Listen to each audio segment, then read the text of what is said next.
Just an overview as the evaluation is coming up on screen, just to reflect on our evaluation schedule. Throughout the school year, throughout each school year, we evaluate or do a formative assessment with Dr. Battle every quarter throughout the year.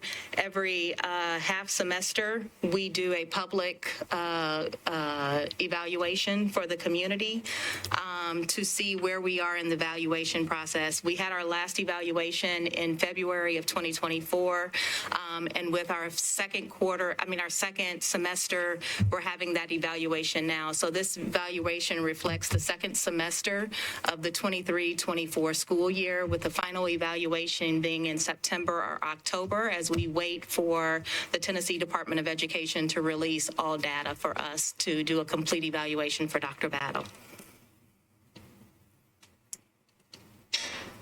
So as we get started with the evaluation process, and again, we're waiting for that PowerPoint to come up, and so we will just ad-lib from there.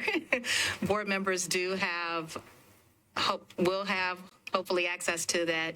But starting with our signature initiatives, where we focus on our core tenets and our focused outcomes. We look at the director's evaluation, looking at literacy, numeracy, social emotional learning, transitions, and all focused outcomes. Throughout that semi-evaluation, many times the evaluation will include student outcomes data, such as benchmark and attendance, implementation evidence, and related outputs, as well as a review of the progress on the related signature initiatives that we're focusing in on. So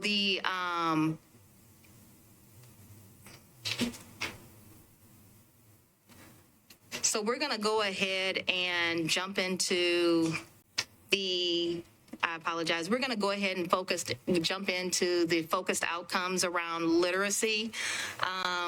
And for our Literacy Reimagined work, we are looking at the data from spring 2024 administration of the FastBridge.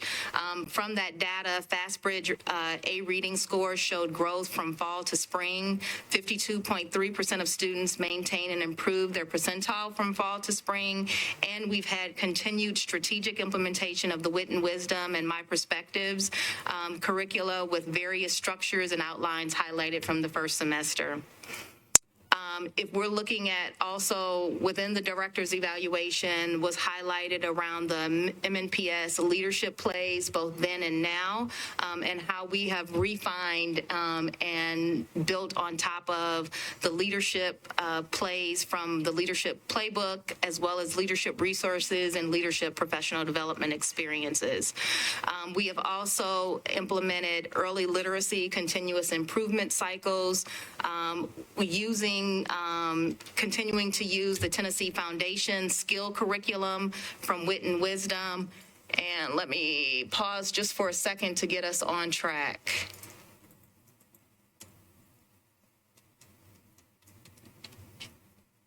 Here we go. All right. We're up and running, y'all. Thank you so much, Tech. So we're at the early literacy continuous improvement cycles, where we continue to use the Tennessee Foundation's curriculum supplement to Wit and Wisdom in grades K through 2. Our elementary executive directors are regularly collaborating with our elementary literacy teams to find ways to build capacity of the leadership, of the instructional leadership teams at each school. What we found in the second semester is our ELCICs really took ownership of their implementation in the in the spring semester than fall. And we're continuing to see how that implementation and how them taking accountability and ownership of that implementation has really moved the needle for students in early literacy. Also a focus on school visits, where where Dr. Battle and her team have invested extra time and supports to reach the highest number of students.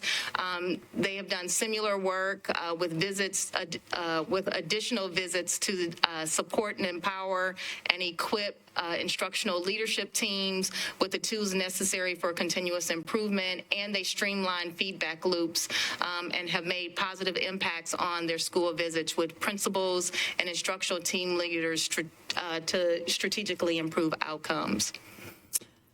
More so on our literacy highlights is the work that was done around promising scholars, accelerating scholars, and our enriching scholars portfolio, and the amazing work that was done to reach and support students throughout this process. And also the improvements around the personalized student dashboard, where the technology team have launched officially a website where parents can gain access to the students. One of the things that was asked about students parents getting access to the website without contacting school and eliminating that cumbersome approach to getting access to their student data.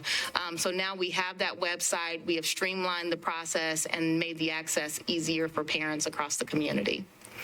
We've also seen an increase in the number of families accessing that data. Going on to numeracy, again, an emphasis on the scholars portfolio and their implementation and its impact on numeracy. We've seen an increase in data in FastBridge data, where we've seen 51.1% of students maintaining or improving their percentile, which surpassed our goal of 50%. We've also seen where the first year implementation of the math curricula has gone really well, with a lot of support from the school instructional leadership teams as well as the support hub. When we look at our SEL highlights, the Navigators program has been strategic in helping to achieve our Every Student Known goal and initiative, and they have maintained more than 94% student enrollment through quarter four, and a 30% increase in the number of check-ins. So it's doing well there, along with our advocacy centers. As you can see, the total number of supports that were given to students has significantly increased. And so we're excited to see the work that Dr. Battle and her team are doing across the district as it relates to our SEL supports for students. Another thing is around the work with the family and community support hubs and how we are doing outreach to families across our community by hosting family events and partnering with Alignment Nashville and other organizations to really reach and support families who need that additional support and information to help them best suit and help their students. Also, we've seen an increase in the community support hubs at Maplewood and Lawson High School, serving more than 1,000 students, caregivers, and staff. Also, in the focus outcome around SEL, we have seen, as a result of this, we have seen great results in our overall attendance, a decrease in chronic absenteeism, as well as satisfactory and perfect attendance, seeing improvement there.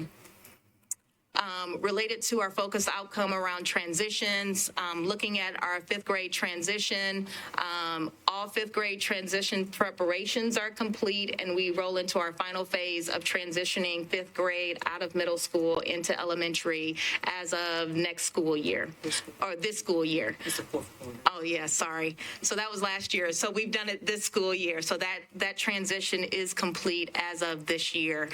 And keep in mind this evaluation yes. Keep in mind this evaluation process is around second semester 23-24 school year. We're in the 24-25. So we always have to center ourselves in where we are and not speak too soon. Also around fifth grade transition, our research assessment and evaluation team partnered with Vanderbilt's Peabody College of Education to do research around the fifth grade transition process and its success, as well as looking at how we're streamlining and defining the aligned academic pathways for students, embodying our Ready Graduate indicators. And then again, For University MNPS, we had a successful signing day where we had more students, again, participate. And as you see listed, the number of scholarships that were extended to students across our schools. And then for the last outcome, which is our focused outcome, all focused outcomes, our FY25, that's currently this school year's budget, but we were able to get it last year. And our ESSER bridge. We're really excited that Dr. Battle and her team, as well as the support of our board, was able to work with Metro Finance and the mayor's office to bridge the gap. Instead of having a fiscal cliff, we had a fiscal bridge. And so we're really excited about that work and the contributions that everyone played in ensuring that we could continue vital programming that's needed across our district. And then as far as the equity roadmap, we have continued to build upon, Dr. Battle and her team has continued to build upon build upon the community meetings that exist across the community and collaborate in an effort where we have moved from being the only people talking to co-designing now, and they are focused on shared accountability, focus areas, and strategic alignment. So we're happy to see that that work is continuing. Also, Dr. Battle highlighted the work with peer around research to see what best practices and how we're doing with the implementations that we are happening, that are being implemented within the district, the leadership framework, and how the leadership framework is being recognized as a national model or exemplar for districts across the country, and how Dr. Battle and her team have re-envisioned the central office as a support hub, and that great work in there. All right, so we're going to move on really quick because we are behind schedule. Yes. May I interject? I have a request. Yes. Would it be possible that we go over all of this in greater detail during our board reports, during our main meeting, so that we give it the right consideration of the time that you've put into it? We can. It's up to you. Since we have the 4 o'clock additional event, is there a procedural thing I need to do for that? Are you okay with that as the chair of this? Do what? The reception is across the street. Yeah. We have a reception at 4 o'clock for our members that are retiring, we'll say. Are you okay with that? Yeah. Okay. I just want to make sure that we get our all board members okay with that? Mm-hmm. All right. Okay. Then we will re-adjourn this meeting during board reports. You're not rejoining the committee. But you're sharing this information. Sharing the rest of the report during board reports. Okay. That part. That part? Okay. Right. Yes. All right. The meeting is adjourned.